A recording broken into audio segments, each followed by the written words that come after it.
What's up, game players? How are you guys doing? I would like to welcome you guys to the Analog Circle Podcast, episode 51.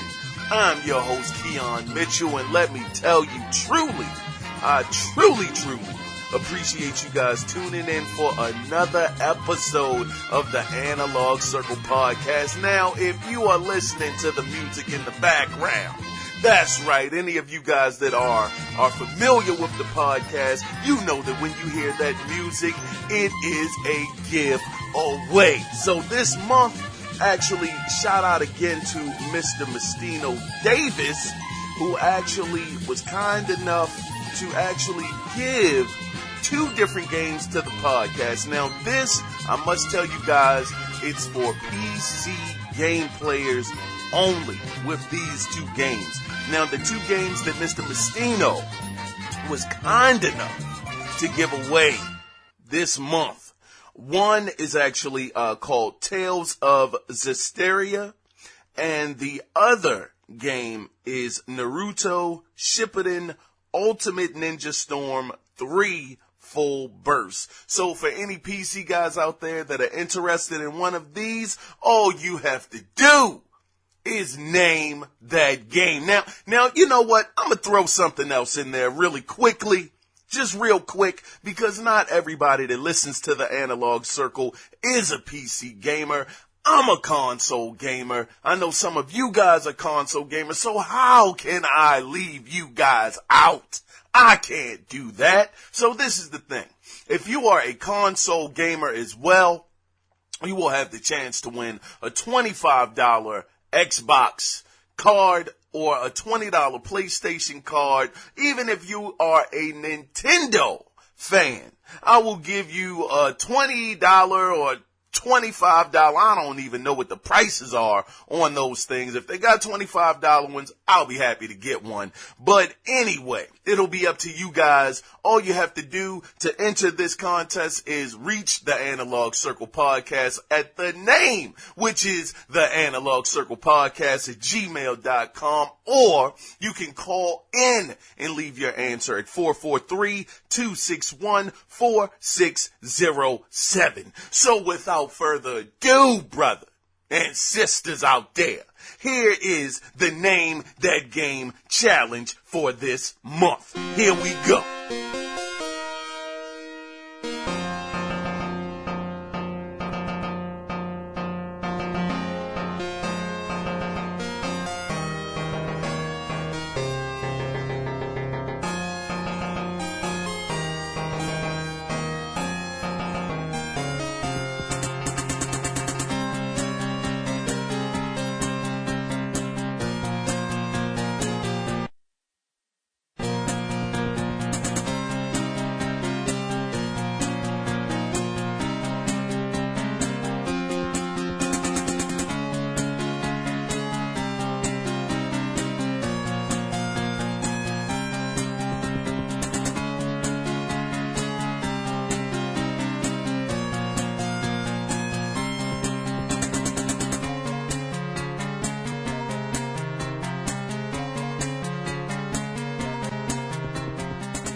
And welcome back, guys. Welcome back.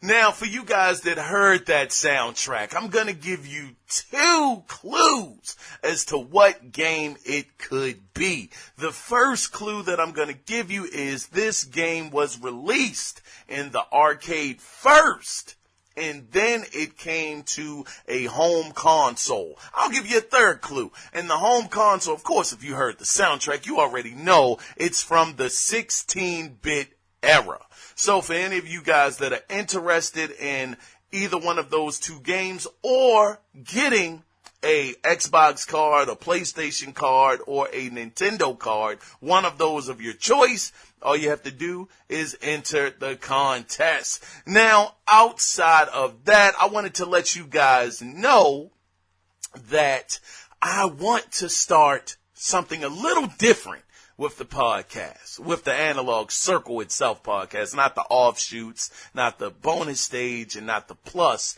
even though I appreciate the love that you guys give those as well. Thank you so much for that. I just had the plus edition of the Analog Circle pop up this week, and I wanna extend an invitation, first of all, to any of you guys out there that would like to be a part of that, because I want to make that more of a community type of thing where just any of you listeners out there that have an idea or something that's gaming related, I should have said, a subject, not an idea, but a subject that you guys would like to talk about on the podcast, then I would love to have you guys come on and tell me, and we just talk about what your issue or how you feel about a certain thing is. I want to open that up to the community. Any of you listeners out there that would love to be a part of that, feel free to contact, me at, the Analog Circle Podcast at gmail.com,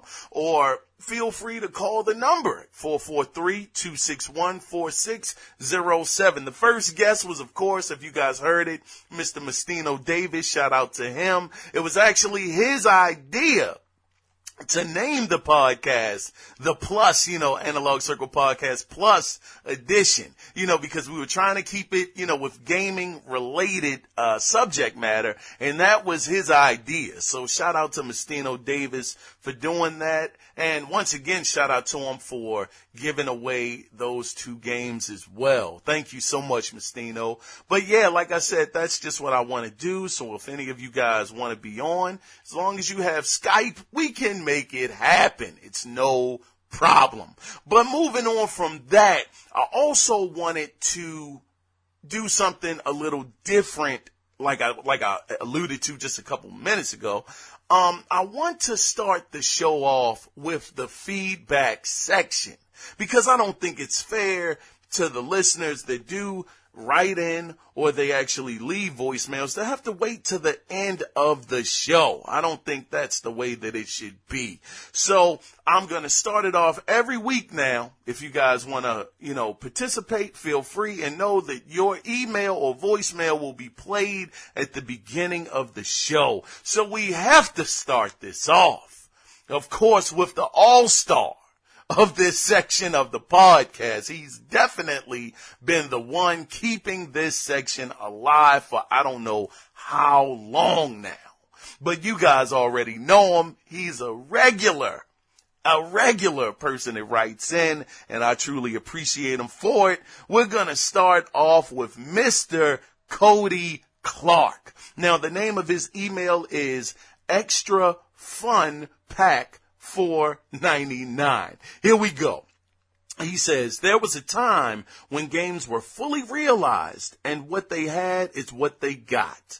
A game had a singular vision, a specific bag of tricks, and boom, you were off to the races.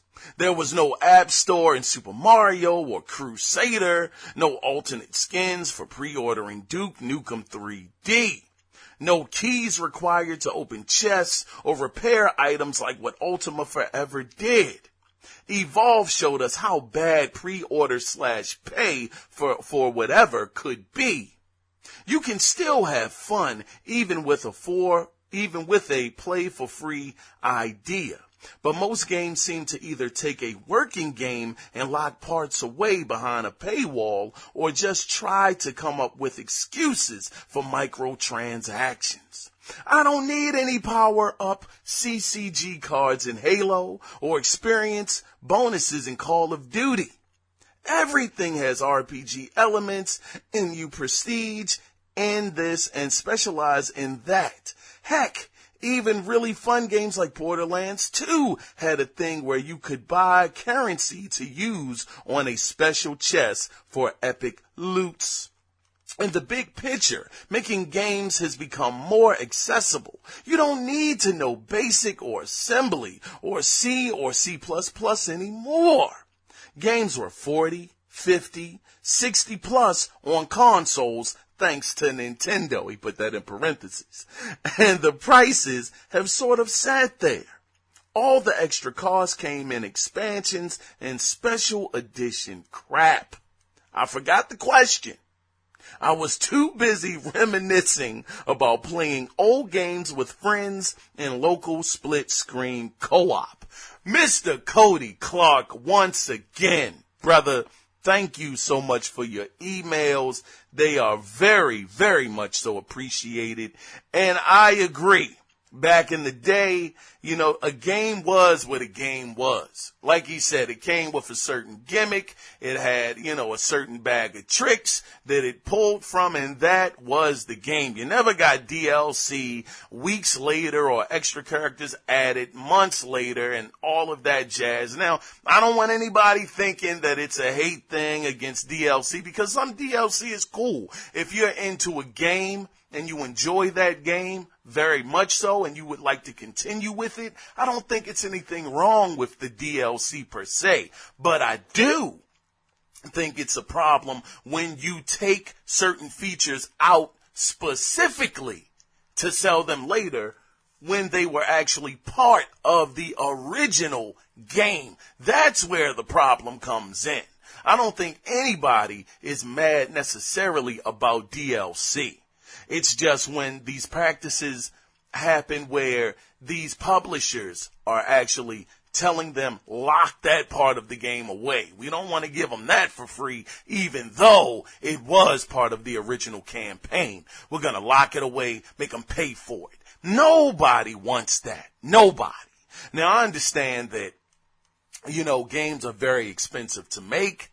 They're at an all-time high, millions upon millions of dollars to create, and they need to get their money back. I fully get it. But I believe, like me and Mestina were talking about in the podcast, in the Plus edition of the podcast, how we were talking about if you make a quality game, you won't have that problem. If you don't mind looking out for your fan base and people that support you by giving them certain DLC, you won't have that problem. The game will sell. Now, I understand you guys could easily go to Titanfall 2 and say, well, they're giving away the DLC free. This isn't the first time that practice has been tried to be practiced. I was bad grammar. This is not the first time that this has been a practice, but Titanfall 2 has a bad rep only because of the first one. So it has to recover from that. So I know that some companies, they're doing this, giving the DLC out for free. And Titanfall 2, if you haven't played it, excellent game. I would highly recommend it. But, you have other games that have given out DLC for free, like The Witcher, Witcher 3, which people were just coughing out money to get the DLC because it's a great game. The base of it is a great game. Also with Grand Theft Auto 5. That game is still selling. I think it's up to 75 million? I might be wrong. I don't think so. 75 million copies of that game has been sold or shipped. I believe shipped, not completely sold. But when you have a good game, you will get the market. You give them some, throw them a bone. Here, take this, take that. And if it is a good game, it will sell, which will increase your money. But I don't want to keep harping on this too much. But Cody Clark, thank you as always for always writing in. Man, without you, brother, this part of the podcast would be sleep right now. So thanks again to you, Cody Clark, and hopefully, brother, you could be a guest on the show. I definitely extend the olive branch out to you. I'm sure the listeners would love to hear you, man. But I'm moving on from that. Now, what have I been into? I'm going to tell you, I've been into 2 different games, okay? I got into The Last Guardian. Oh, buddy, you talk about a love-hate kind of relationship. Let me tell you, the game shows glimmer of beauty. It shows glimmer of hope.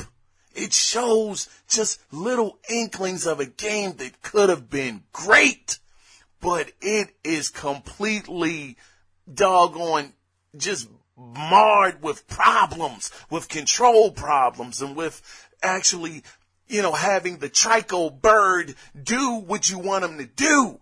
It gets so frustrating. Oh, man. Gotta take a breath. This game has pushed my limits of being frustrated with this game. The controls are janky. They're not horrible, but they are janky. It's like you can be pushing the analog stick straight, and for some reason, he sways to the left and to the right when he's running. Like he can't keep a straight line. It's like when he's running, it's like he's like jerking, like running. It's not consistent. It's not a consistent flow for the character. When you're trying to climb up Trico's back, it takes forever. He climbs slow as ever. And it's like the camera, depending on where you're at, the camera work, you can't even see the little boy that you're playing as. You can't even see him. It's so darn frustrating. The doggone controls, the story, I have no idea what I'm doing here. No idea. I don't know what's going on. The little boy wakes up and he's like, oh man, I have all these symbols on my body. What's going on? I don't know what's going on. You tell me.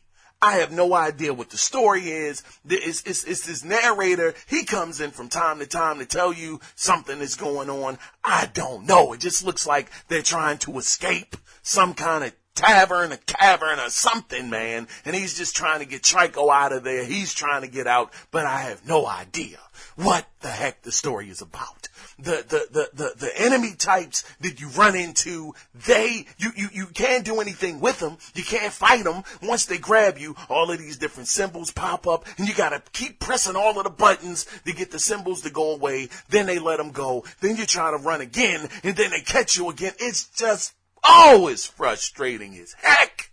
Oh my gosh, man. Listen. Oh man, I'm kind of getting a bit of a headache thinking about it. Listen, the game, it's not I know you said it's got to be horrible.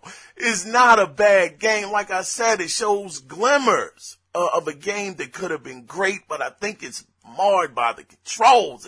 And when you're trying to get Trico to do what you want him to do, climb up stuff, jump up stuff, he doesn't do it all the time. You got to keep telling him, come on and do it. Come on and do it. And sometimes he'll do it. Other times he won't. Once he gets going, it's cool because he'll keep jumping and get you to where you need to go. It's not that bad.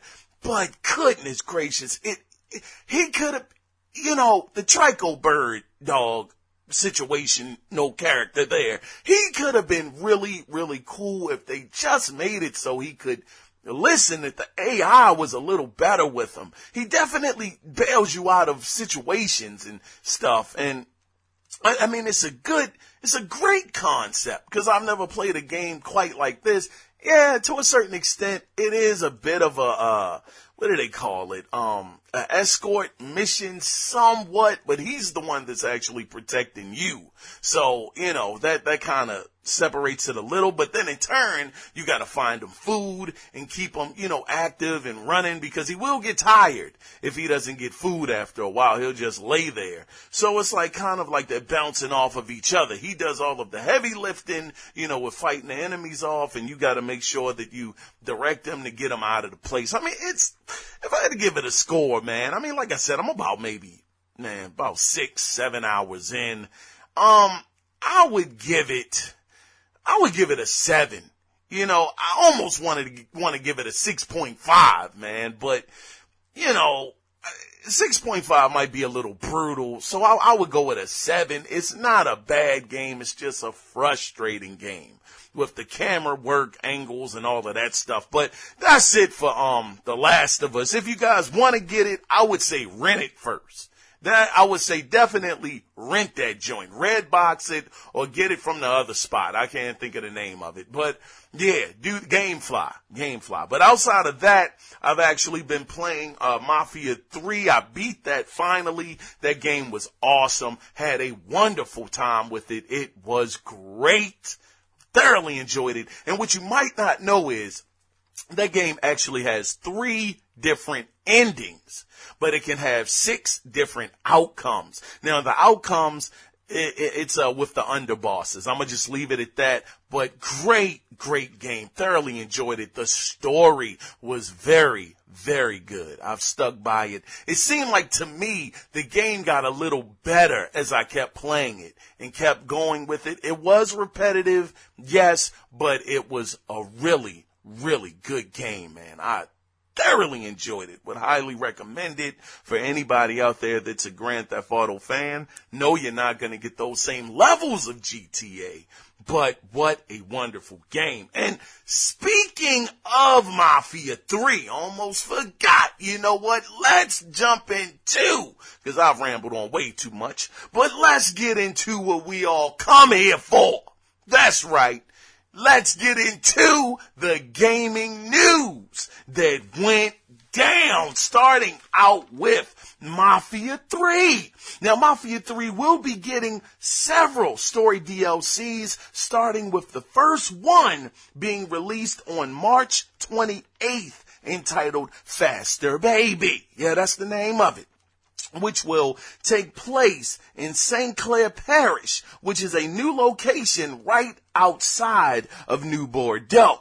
Now, in this DLC, Lincoln and a character named Roxy, Roxy, oh shucks, will be fighting against a sheriff who has been terrorizing civil rights activists. Now, the developer, Hangar 13, also said that there will be new gameplay features. One of these is stunt driving, where there will be a lot of ramps to drive up. Now, the game will also feature 2 new outfits and 2 new vehicles. And one other added feature is the ability to throw grenades and Molotovs from your vehicle. Now, that's kind of dope. I like that. Now, the other 2 DLCs will be released in May and July, which are entitled Stones Unturned, which will feature Donovan and Lincoln. Donovan was a gangster in this game. I loved him, man. He was great.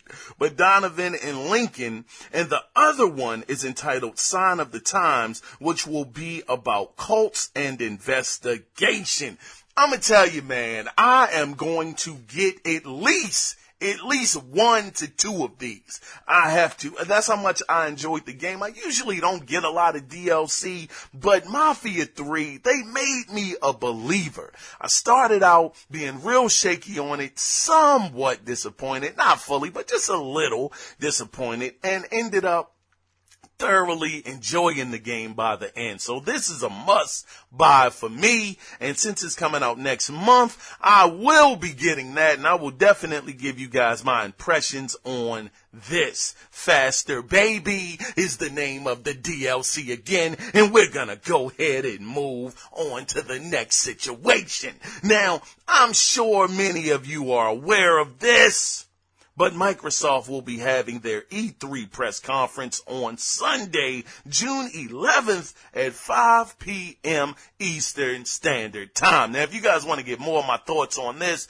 just go over there to one of the Plus editions, the first episode, and me and Mastino actually went into that a little further. Now, moving on into some more news. Now, this is for the PC side of things. Shout out to you PC gamers out there. Now, for PC players, Ghost Recon Wildlands Open Beta is set to release on February 23rd and will run through the 27th. Now, the system requirements that you will need will be an Intel Core i5 2400S, in parentheses with the Sandy Bridge 2.5 gigahertz. You'll need an AMD FX 4320, which is in parentheses of a share of 4.0 gigahertz. You'll need a GPU. You'll need an NVIDIA GeForce GTX 660 or an NVIDIA, an NVIDIA or I should say GeForce GTX 750 Ti or GTX 950, GTX 1050.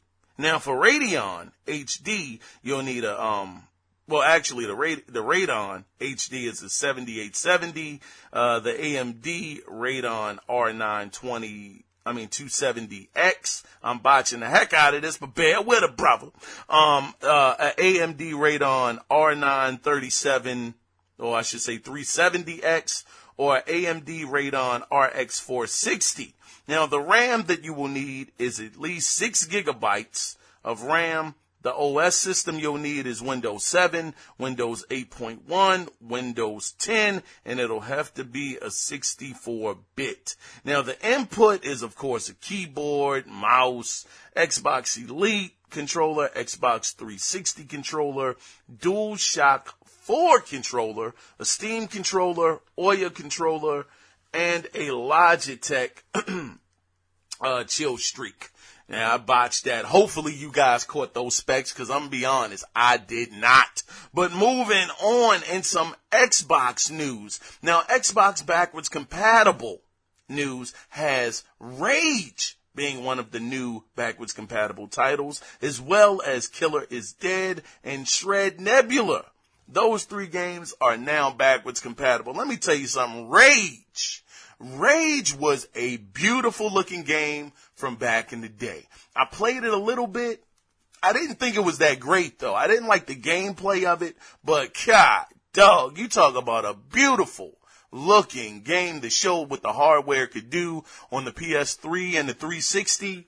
That game was wonderful. So now you guys can feel free to pick it up on backwards compatibility. If you have the disc, that's great. If you don't, pick it up on the store. Moving on now, for anyone who has been following the game Prey, it looks like Arcane Studios has a winner on its hands. But you may be wondering, how long is the game?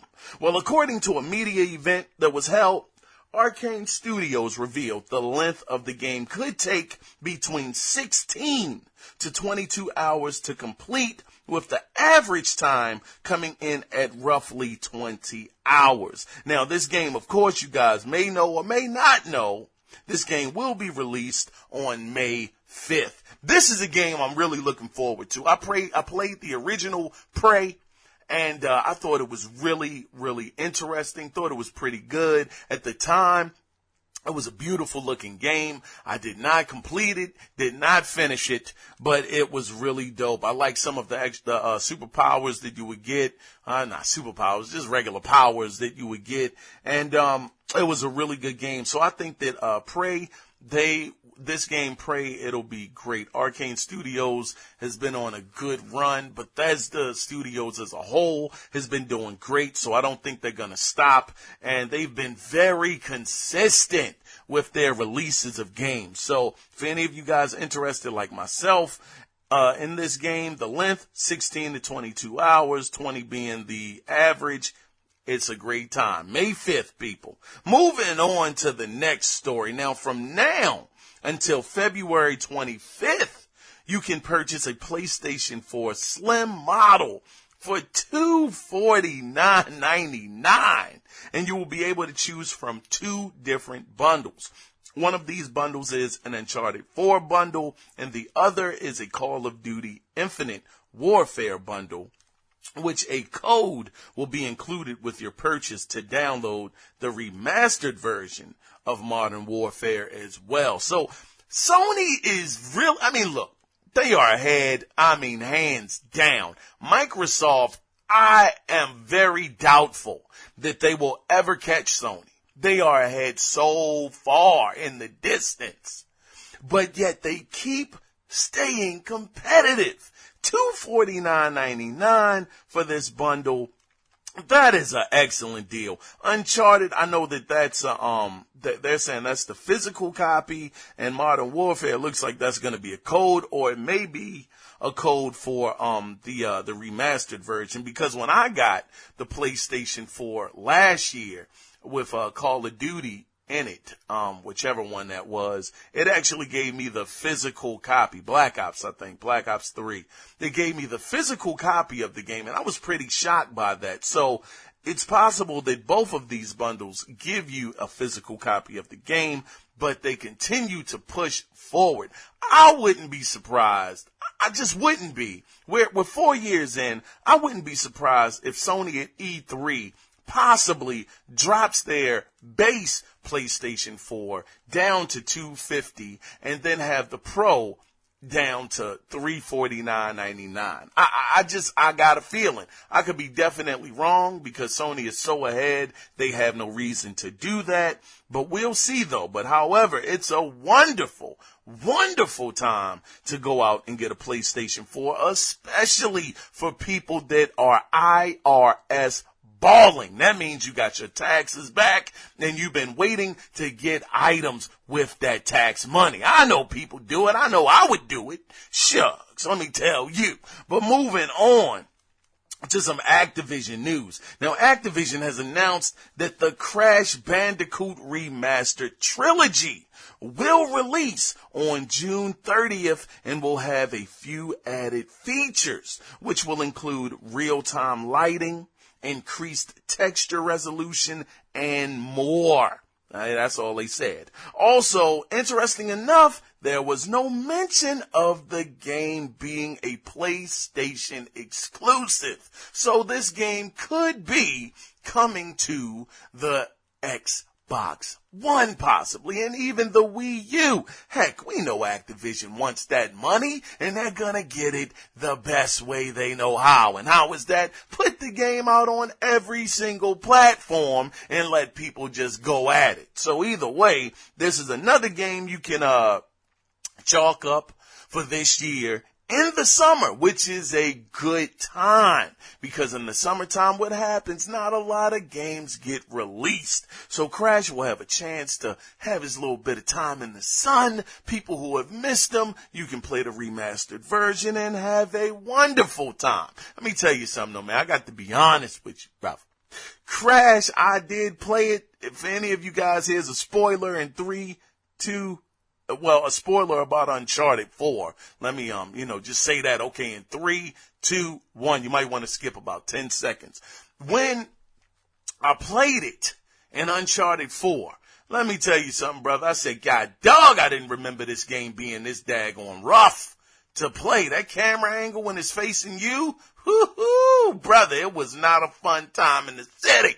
But anyway, we'll see how it goes. Moving on into some Watch Dogs news. Watch Dogs 2 DLC Human Conditions will release on February 21st on PlayStation 4 and will add more than 5 hours of gameplay and an elite co-op challenge. Now, I gotta tell you, Watch Dogs 2 was actually shocking to me. I played it with the free 2-hour demo.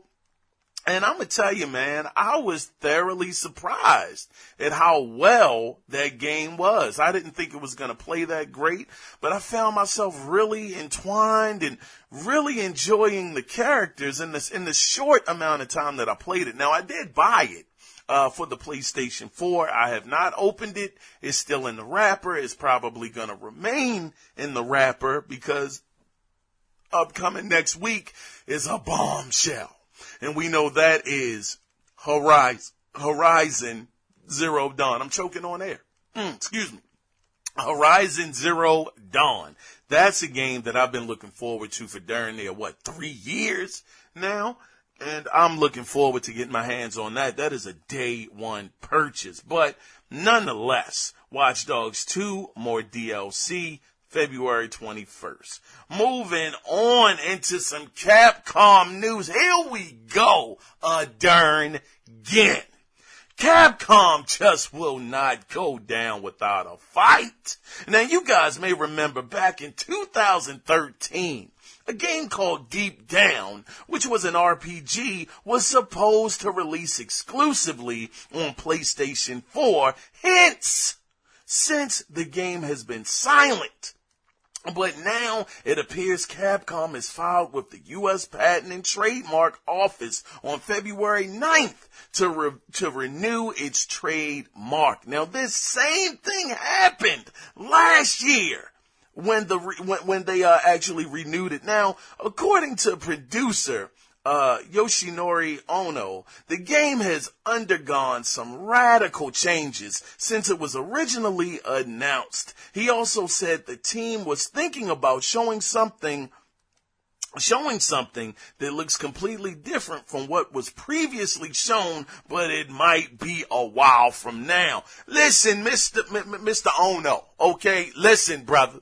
This game was supposed to be darn near in the launch window of PlayStation 4. We're on year 4 here. Now, last year I actually talked about this same thing where they had actually renewed the patent, for the game. They wanted to act like it was coming out. They were still interested in it. And here we go, another year doing the patent again. Now this guy's saying it's a completely different game, and we were thinking about showing something, but it's going to be a while from now. How much longer do you really need, my friend?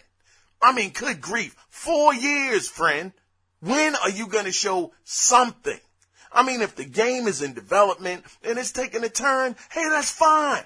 Some people don't know it, but Borderlands actually made a change. It was more realistic at first. And then all of a sudden, sometime later, it turns out that it's doggone a cartoony looking kind of style that it had to it. But a graphical style, I should say. Cell shaded. That's the word I'm looking for. But it started out as a very realistic looking game. Hey, if you changed it up, show the people. Let them know what they're working with. I mean, my goodness, this is starting to get to the point where it's becoming a joke. I don't think we're going to see this game at all. I think it's going to be in limbo. If we do see it, it's going to be 2026 by the time we see it. And that's just going to be what it is. But hey, please get a hold on this. Would you guys? God, dog, people are waiting on it and y'all keep on pushing it back. I don't know. Moving on, God, dog, it shoot is frustrating. Now, if you are a PlayStation Now user, all right, here we go.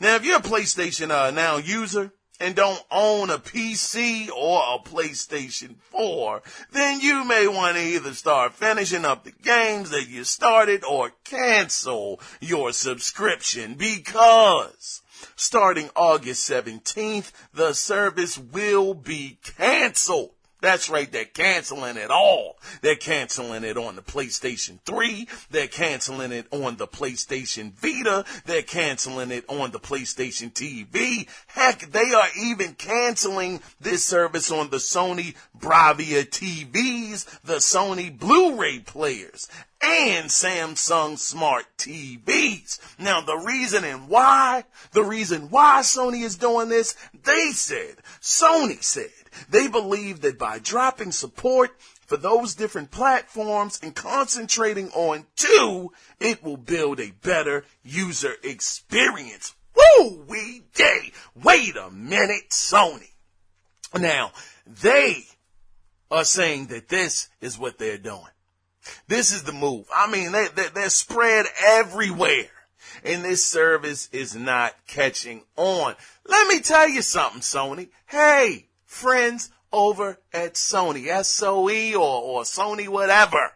Listen, man, the reason why this service isn't catching on is one simple reason. It's too high. It's too expensive. I'm going to tell you something, man. It doesn't matter if you have a great pair of shoes. You know, they look good. They look great. It doesn't matter if you put them in Macy's. It doesn't matter if you put them in Bloomingdale's. It doesn't matter if you put them in doggone Target or Walmart or wherever you want to put them at, Nordstrom's. It doesn't matter. Because if they're high, well, I mean, those stores, yeah, they're known to be high, but if you put these doggone shoes in the store, let's just use the regular stores, Walmart and Target and all of that stuff, and they're high, they're not gonna sell because the price is not friendly to the consumer. It doesn't matter how far you take something or how many few avenues you give it, it's all about price. It doesn't matter about location when it's something like this. It's the price. Work on the price, Sony. Make it a price where people can afford it and it's realistic. That's all you gotta do. But nonetheless, I mean, hey, I hate to tell anybody who owns those other devices that if you do have a membership, get ready to cancel it because August 17th, it is over. Get a PlayStation 4 or a PC. Now, this is the other thing. By the way, that sneaker analogy, that was just horrible. I just want to put that out there, but I'm trying to do it off the cuff. But I want to just point this out. The PC. Could this be a moment? I mean, just a glimmer that Sony may be somewhat flirting with PC. We've already seen that some of the games that were exclusive to the PlayStation 4 have gone over to the PC side. We do know that PlayStation Now is on the PC, and it does have exclusive games on the PC. Well, that are exclusive games on the PlayStation side on the PC. From what I've heard, you can play Uncharted right now, and you can play God of War on the PC. Could it be, you PlayStation gamers, you guys out there that just love to twist that knife into Xbox players to say, hey, you guys don't have exclusives anymore.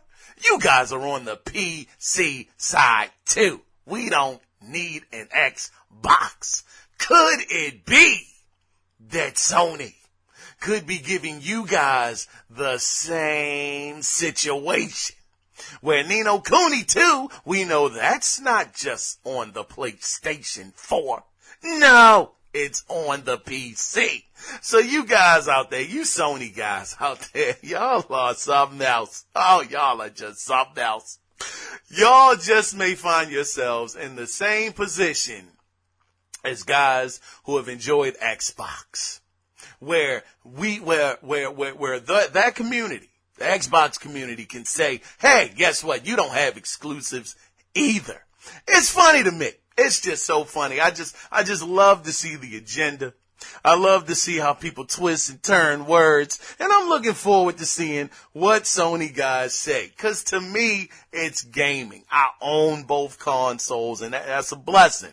It is. I know some people, unfortunately, can't buy two different consoles. So I'm not using that as something just, gloating. Not at all. But what I am saying is I have both, so it doesn't really affect me as much.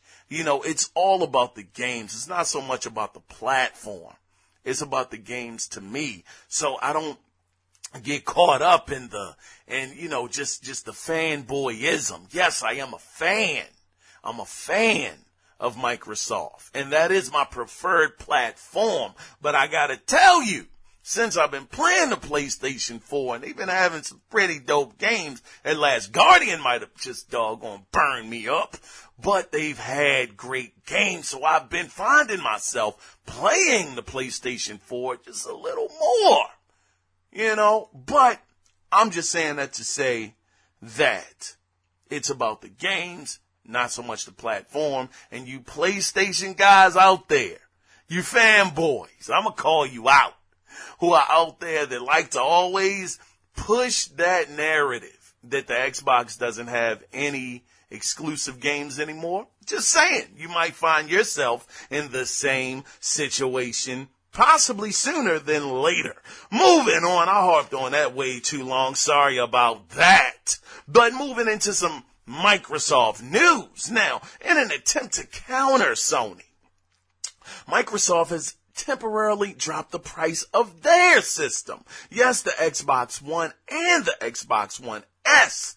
They have dropped the price down by $50 until February 25th. Now, this deal looks like it also stretches out to bundles as well, because I was actually on Amazon, and they had a Battlefield Xbox One S bundle for $250 daggone dollars. So these two, they are going at it, man. So, I mean, it's like Sony does something, Microsoft does something, Microsoft does something, Sony does something. I mean, this is what you want. You want competition. Yes, Microsoft is getting blown the heck out their doors, then came off the hinges. They're getting blown away so doggone much by Sony, but they keep fighting.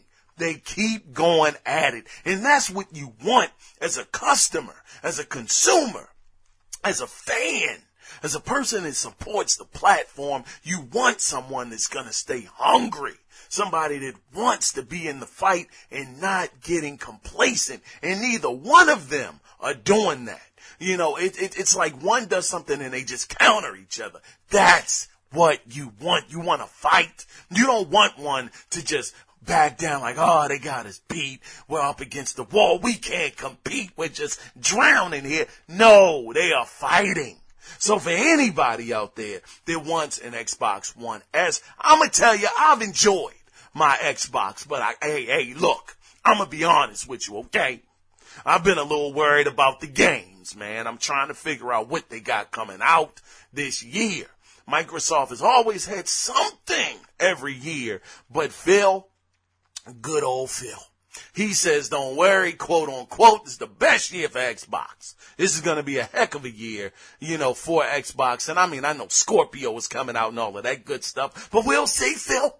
We'll see what happens. But once again, $50 off, $250 for a Battlefield Xbox One S bundle. I think that's a good deal. Jump on it, people. Moving on into some PlayStation VR news. Now, Dirt Rally has received an update for the PlayStation 4, which makes the game PlayStation VR compatible, where you will be able, let me read that again. Where you will be controlling the action in the driver's seat. Now, every game mode in the game is VR compatible.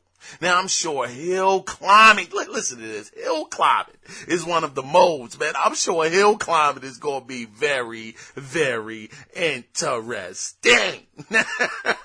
Now, unfortunately, people, this actually will come at a cost. It's not free. It's actually gonna be, now if you actually own the original game, you can download the PlayStation VR feature for $12.99. Now I don't know if it's worth it or not. I haven't seen any reviews or any impressions about it yet, but if you are a Dirt Rally owner and you are a PlayStation VR owner, jump on it, man. It's one thing that I have to say about Sony. They have been pretty consistent with this PSVR support. I mean, I'm not saying they're banging all of them out the park. I'm not saying all of them are just great and they should be so wonderfully hailed as great VR games. But what I'm saying is they are keeping the support going. And I understand it's still early on. Hasn't even been a year. Heck, I don't think it's been 9 months yet. But I do like the fact that they're continuing to get that support. So any of you guys, I think that would be pretty doggone cool as long as it controls well and you know, it's actually optimized very well for the PlayStation VR headset. That could be pretty awesome because Dirt Rally has a lot of jumps and stuff in it. And oh man, that would be pretty dope. I guess any of you guys out there that's getting it, hit me up. Tell me about it. I would like to know. Moving on into some Bethesda news. Oh, buddy, this was something, man. Listen to this. In Bethesda news, it has been confirmed by director Mr. Todd Howard. Todd Howard is freaking great, man. But in an interview, he was actually doing an interview with Glixel. And in this interview, they had actually told them that Bethesda Studios, well, Todd Howard told them Bethesda Studio has 3 games in the works. One of those is a mobile game, which of course we all know that they're not shy to that. They had the doggone Fallout Shelter, so they do have experience with the mobile game side. So one of those is a mobile game, and the other 2 are more so on the scale that Bethesda is known for. Now, he went on to say they're working on them at the same time, but they are going to be staggered. He said it's not much more he can say about the project, but he did say that the 2 projects are bigger than anything they have ever done. Now, there's a bit, now he also went on to say they're a bit different, but definitely in the wheelhouse that people are used to seeing from us. Now, we know that Bethesda they've made some huge, huge worlds. If Todd Howard is saying that these two titles that they're working on are bigger, the biggest they've ever done, who the heck knows how big these games will be? I mean, Fallout 4, I've heard is huge. Fallout 3, gigantic. I can't speak on 4. I haven't really played it. 3, I barely touched the surface of it, so I really can't talk from a perspective of actually knowing how expansive the worlds are. But from what I hear, these games last for hours upon hours of playtime. So if he's saying that these two are the biggest projects that they've ever done, then I'm guessing these are going to take up your whole life, as it were. But we'll see, though. It's really cool to see that they're keeping Bethesda Studios. They're constantly rolling and moving. You see that they're always ahead of the curve. 3 different games. 2 of them simultaneously being worked on at the same time. So you figure when Prey comes out, more than likely, I'm sure Wolfenstein is probably going to be shown at this year's E3. That's what I'm hoping for. If you guys have not played Wolfenstein, please pick that up. That was such a great game. Oh, I had so much fun. What was it called? The New World Order or something like that? That game on the Xbox One, PlayStation 4, the newest one. Oh my gosh, that was a shockingly good game. It really shocked the heck out of me. But nonetheless, Bethesda's added 3 games, 2 of them biggest they've ever done. We'll see. I've rambled too much for this. Moving on into the last story for this week, which is Nintendo. We could not get through a podcast without mentioning Mr. Nintendo out there. Now, the Switch is almost among us. I mean, man, you talk about the Switch, it's like literally about a week and a half away from the time of me recording this. At least I think so. I could be wrong. Maybe 2 weeks just to cover myself. But the Switch is almost among us. And some people have been concerned. I mean, I've been concerned. I don't know about you guys, but been concerned a little bit about the hard drive space that's included with the console. People have been worried that it's going to fill up rather quickly. Well, Nintendo of Japan has actually revealed the download size of a few games. Now, keep in mind, the Nintendo Switch comes with only 32 gigabytes of hard drive space, okay? So keep that in mind. So first up is Legend of Zelda Breath of the Wild. That's going to take 13.4 gigabytes.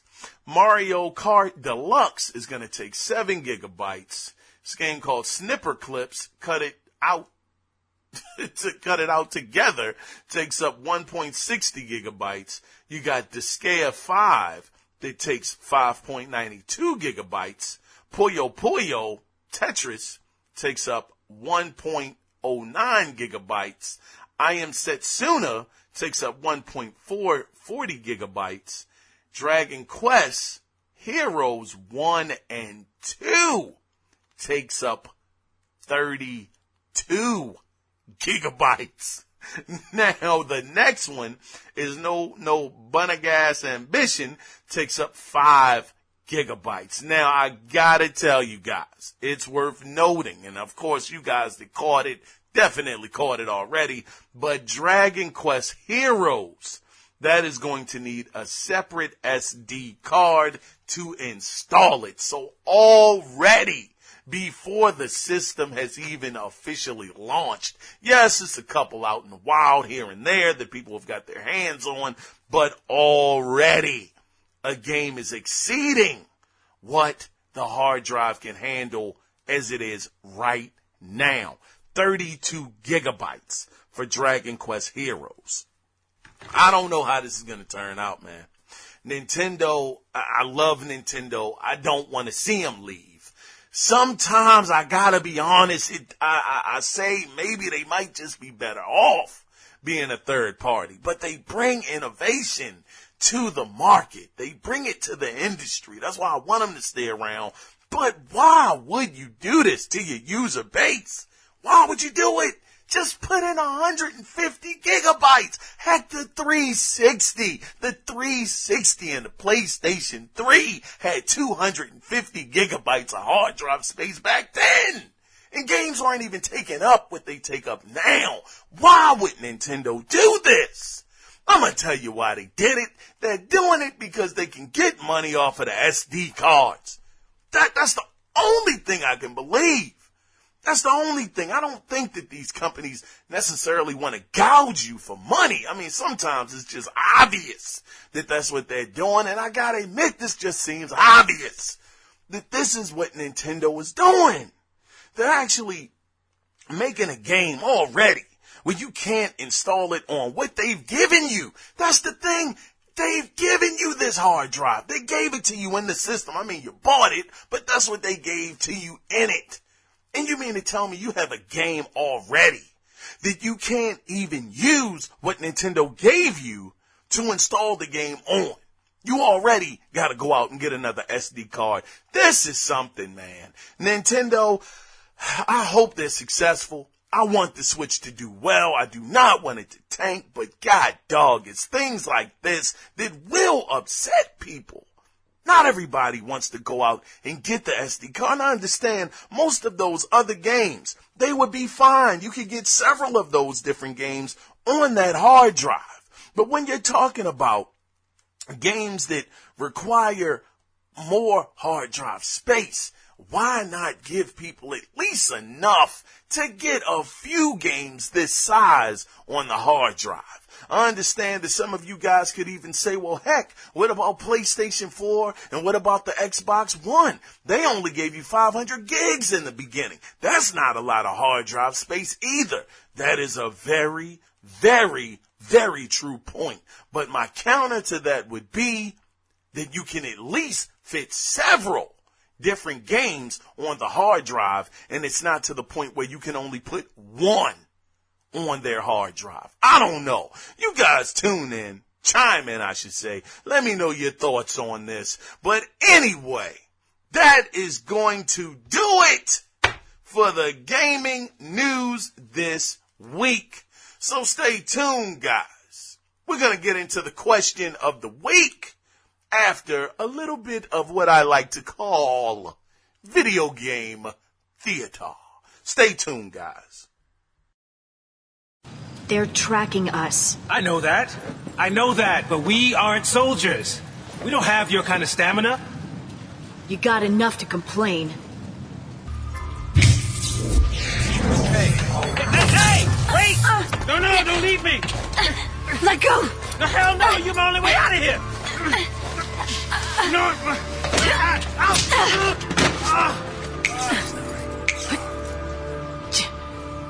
Still happy you tagged along.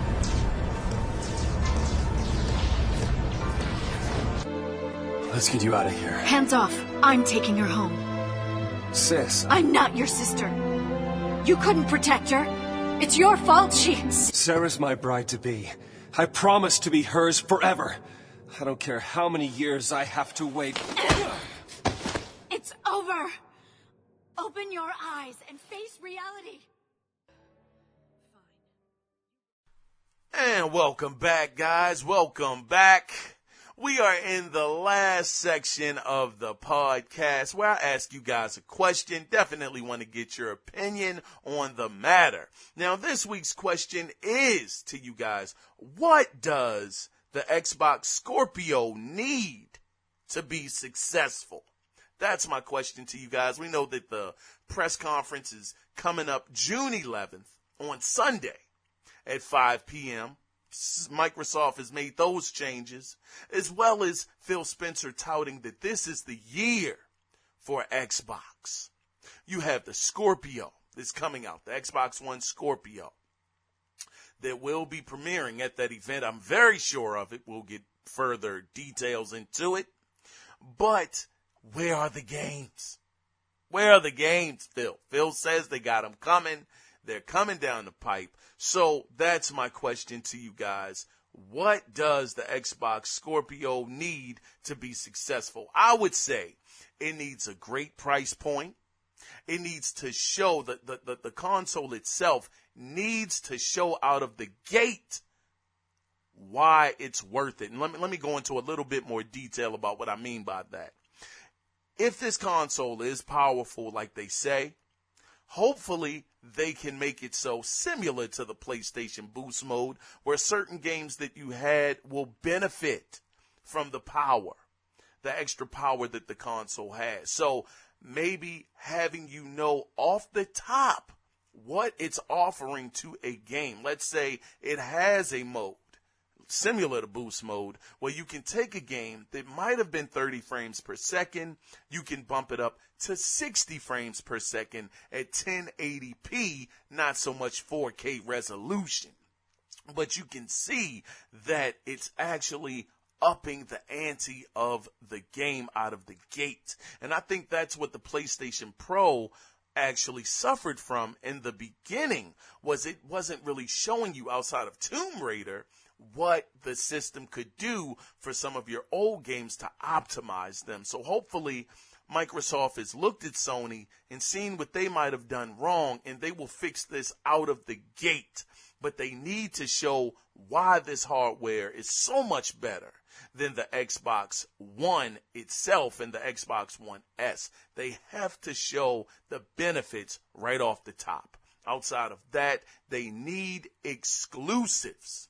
Not PC and Xbox exclusive. They need exclusives on the Scorpio. Because let me tell you something, PC guys, they already have the Scorpio. They're playing more likely at Scorpio settings right now on Gears of War 4, that is. So if you want to sell these consoles, to me, Microsoft, you need to make exclusives. Don't concentrate so much on the PC. You're not very popular on the PC. From my understanding, from Estino Davis, being a PC guy, he says he doesn't like the Windows Store. You know, it's not something he's into. He'd much rather get it off of Steam, as well as other PC guys. They say the same thing. So Microsoft, make the exclusive games. That's what you have to do. To me, those are the three things that I say they need, but I would love to hear back from you guys. You guys can reach the Analog Circle Podcast by email, by typing in the Analog Circle Podcast at gmail.com, or you can voice your opinion at 443-261-4607. Once again, I was your host, Keon Mitchell. Thank you guys for spending this time with me. And with that being said, you guys take care and be safe out there as well. And also remember, it's not about the consoles, people. It's not. It's about the games, man. Y'all take care and have a good one, game players. Bye-bye.